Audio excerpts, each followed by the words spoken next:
कैसे चढ़ेगा जल? फिर आपको शिव की इच्छा में चलना होगा कि शिवलिंग जो बने हैं वो किसकी इच्छा से बने। समझाया गया ना, लोग बोल रहे थे ना कि शिवलिंग में माना जाता है कि ऊपरी भाग आकाश है और उसकी जो पीठिका है, नीचे का जो भाग है वो पृथ्वी है।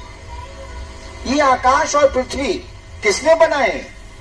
किसी की इच्छा से बने हैं। ये शिव इच्छा, किसी की इच्छा से बने हैं ये। तो उसी की इच्छा से ना फिर वापस होंगे। तो मूल अस्त्र तो आप खो चुके हैं। शिव भाव आपके पास रहेगा तब ना शिवलिंग पर जल चढ़ाने की बात उठेगी। यही बात कुंडली साधना में भी है। शक्ति कुंडली साधना कौन सी है? कुल मने शक्ति, कुंडली मने शक्ति जहां घेरा मारे हुए, बस उसका अर्थ यही।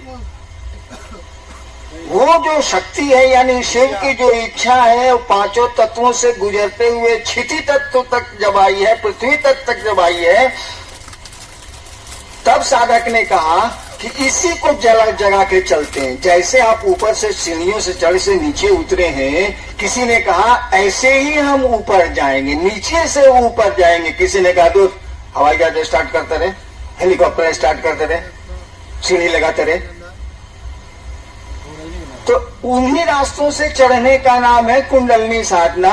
ये कुंडलनी उतरी कैसे है भाई साहब? ये शक्ति आई कैसे है पृथ्वी तत्व में? शिव की इच्छा से आई। अपार शक्ति है, गजब की शक्ति है। कहा जाता है कि मिट्टी में जो ताकत है, क्षिति तत्व में जो ताकत है, करोड़ों बिजलियों की चमक है। एक बिजली की चमक तो जुल्म है। कोटि सौदामिनी भाषाम, करोड़ों बिजलियों की चमक है। सोचिए उसमें कितनी ऊर्जा है, कितनी उष्मा है।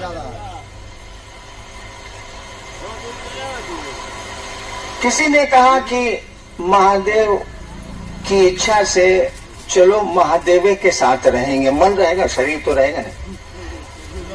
महादेव ही सब कुछ है, किसी ने ये सोचा। जैसे जैसे उसका मन शिव की इच्छा के करीब जाएगा, उसकी शक्तियां तो और ऊपर उठती जा रही हैं कि नहीं जा रही है? क्यों शक्तियों को उठाएगा? साला वो तो सीधे हेलीकॉप्टर उड़ा है, छत पर चला गया। आप सीढ़ी चढ़िए, आपको शौक है सीढ़ी चढ़ने का, चढ़िए, कोई दिक्कत नहीं है, चढ़ सकते हैं आप, लेकिन वक्त बहुत लगेगा। आपके पास अस्त्र तो दिया हुआ है इच्छा का। आप गुरु के पास जाइए, आपको वो शिव से जोड़ेंगे। अरे गुरु गए काम है, आपको वो शिव से जोड़ेंगे।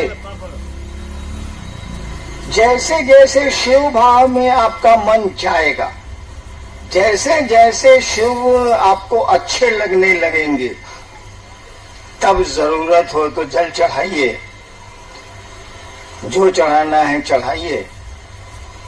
परिणाम इतने सुंदर आएंगे, इतने सुंदर आएंगे कि मत पूछिए। लेकिन तब तक जरूरत ही खत्म हो जाए। जब शिव की इच्छा से अपने को जोड़ने लगेंगे, जब शिव ही आपको अच्छे लगने लगेंगे, तो जगत कितना अच्छा लगेगा। जरूरत पर तो क्या चाहेंगे आप? शिवलिंग की पूजा भी करेंगे तो चाहेंगे हे महादेव आप जो चाहते हैं वही हम कर पाए, इतनी भर दया कर। कि शिव से जैसे जैसे मिलने लगेंगे आप, जैसे जैसे अपनी बहन को आप प्यार करने लगते हैं, अब बहन की इच्छा आप पर हावी होने लगती है। जैसे जैसे किसी को प्यार करने लगते हैं, उसकी इच्छा आप पर हावी होने लगती है, अपनी इच्छा को आप दाबते हैं। प्रेम के लक्षण है, प्रेमी अपने प्रेम पात्र की इच्छाओं के अनुकूल कार्य करना चाहता है और करता है। ये सामान्य से लक्षण है। तो जब शिव भाव में आपका मन जाने लगेगा तो लौकिक कौन सी कामना बच जाएगी? आपको तो लगेगा कि साला यहाँ एक्टिंग न करना है, एक्टिंग है हम लोग, चलो जितना देर निभाना है निभा देते हैं, यहाँ तो कोई राह नहीं है, जाना तो है ले, तो क्या इतना हाय करना, क्या यहाँ हलना, चलो काम चलाओ काम चलाओ काम चलाओ, क्योंकि यहाँ रहने की जगह नहीं, हमारा अपना घर द्वार नहीं। तो अन्नू बाबू ने जो शिवलिंग की व्याख्या की, सही व्याख्या की, लेकिन अन्नू बाबू ने एक पंक्ति भी कही थी,